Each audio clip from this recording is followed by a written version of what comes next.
Hi guys, అందరూ ఎలా ఉన్నారు? ఈరోజు వచ్చేసి బీరకాయలో పాలేసి కూర ఎలా వండాలో తయారు చేసేద్దాం రండి.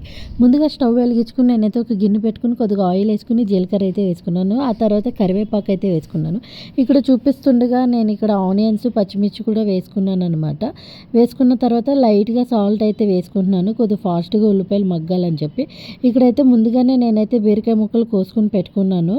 సో నేను కొద్దిగా మూతేసి పెట్టాను ఉల్లిపాయలు గమ్మున మగ్గుతాయని. ఆ తర్వాత మూత తీసి నేనైతే బీరకాయ ముక్కలు అయితే వేసి తిప్పుతూ ఉన్నాను అనమాట.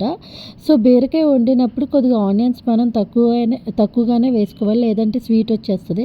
కొద్దిగా మగ్గిన తర్వాత నేనైతే పసుపు కారం అయితే వేసుకుంటున్నాను.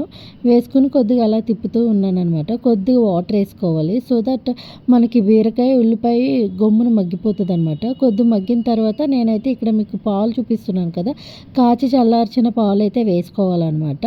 అలా వేసుకుని 2 నిమిషాలు అలా తిప్పేసి మూత పెట్టేస్తే బీరకాయ పాలేసిన కూర అయితే రెడీ అయిపోతుందండి. అప్పట్లో చాలామంది ఇలాగే వండుకునేవారు. టేస్ట్ కూడా చాలా బాగుంటుంది. ఎవరైనా ట్రై చేయాలనుకుంటే ఇలా ట్రై చేయండి. అంతే, ఇంక వీడియో.